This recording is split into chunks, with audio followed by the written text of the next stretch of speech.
Good.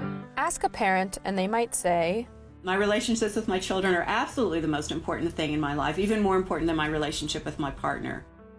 The joy of being parents, I don't know anyone who says it's easy, but the reward is amazing. We have a lot of gratification from just sort of raising these like beautiful boys who are doing like amazing things every day. but not everyone wants to be a parent. And research suggests those without kids are actually happier. Parenthood is like a roller coaster ride of ups and downs, of highs and lows. And life without children is simply much more stable. It has much less variation.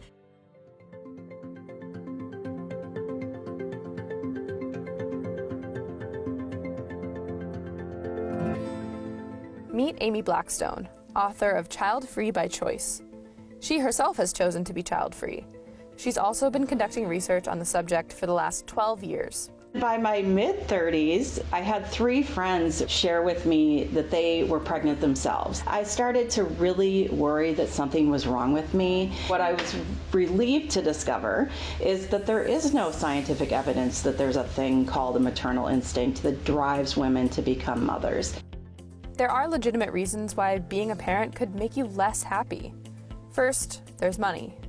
The average cost of raising a child from birth to 17 in the U.S. was estimated to be over $233,000 in 2015.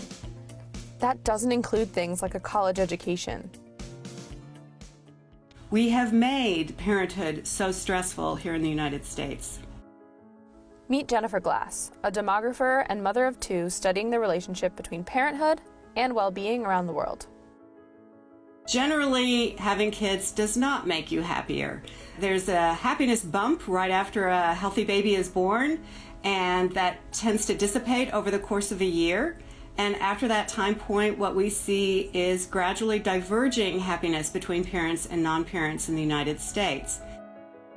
In general, fewer people are choosing to have children. In 2019, the American birth rate hit a record low. Today, about 15% of women reach their 40s without ever having had a kid. For some, the logistical hurdles to becoming parents can be even greater. Johnny and Seb have been married since 2011 and have 2 sons by surrogacy. They faced many challenges bringing their eldest, Vaughn, into the world. It took us a little over 3 years actually to successfully get pregnant and have our first son. The first time around, it was estimated that it would cost roughly around like $90,000. The final number was probably close to like $180K. That was just the cost of surrogacy. After 2 surrogates, 3 egg donors, and 4 attempts, they successfully brought Vaughn into the world. They welcomed Aston in December 2019. In the end, it was of course not the easiest to kind of handle all of the emotional issues and the financial issues that cropped up because of it. By now we're fairly relaxed because I think we are fortunate enough to have jobs that allow us to put enough money to the side to allow for exactly those expenses, including a good education. Raising children, as we have by now experienced, is connected to a lot of extra burden, and you cannot live your own life anymore. It's thankless, it's really, all right? It's all about the children, and you want to give them the best set of opportunities, you want to see them happy all the time, and it's at the cost of your own individual life. I am personally very excited by the notion of raising kids who, whether they be gay, straight, or anything else, I am just so ready to support that and help them along and not give them kind of the struggles and challenges that I had with my parents. I know this is very cliche, but you look into their faces and they look at you and smile back at you. That offsets so much of the maybe personal level of happiness reduction that it's kind of okay. Donnie and Tom got married in college and very shortly after graduation, unexpectedly got pregnant. It's like I have this body, but it's no longer mine. It's like I'm pumping and I'm breastfeeding and I have cramps. It's just the whole ordeal. And so it was really hard to feel that sense of happiness. So that's where I had to shift and find out my hobbies, what I like to do, and getting into self-care and just pursuing different dreams that I had. It was during this period of self-reflection that Danya realized her passion for entrepreneurship and started her own business. That's when I started to become like happy, you can say, fulfilled. Having a family has been always my goal since I was a small kid. So, having kids, having a wife, that's like a fulfillment. And having that fulfillment, that's what gives me happiness. It does get a lot when it comes up to paying for all these things, especially diapers and wipes and clothes. Our kids are giants, they grow out of everything. And so it's just this constant spending. Being a parent, it's wonderful, and I've grown a lot. Like, small things I will learn about, being patient, being loving, being caring. It's unmatched, like having a child. Of course, there are those days where things get rough, but I wouldn't trade it for the world. We love our children. I would never in a million years say that parents don't adore their children, they don't want the best for their children, and they don't feel that their children are incredibly important sources of life satisfaction for them. But that's not the same thing as happiness. It's not the same thing as financial well-being or good physical health or good emotional health. Jennifer attributes the financial difficulty of raising children in the U.S. to modern social structures. People generally live in cities. They have to work away from home for long hours. They have to find substitute care for their children.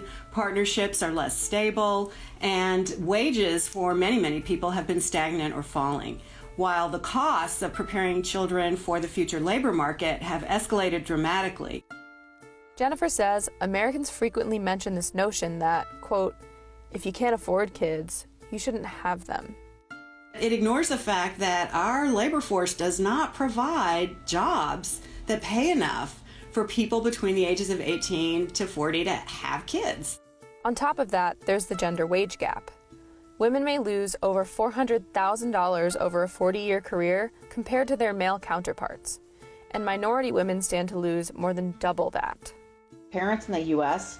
are far less happy than parents in European nations that have all kinds of supports for parents. It really does take a village to raise a child, and if we care about children and their future and their role in our society, I think we have to think of the rearing and the caring for children as a collective activity, and that's what many, frankly, socialist countries do that we fall down on. We think of parenthood as this very individual thing that parents themselves are entirely responsible for.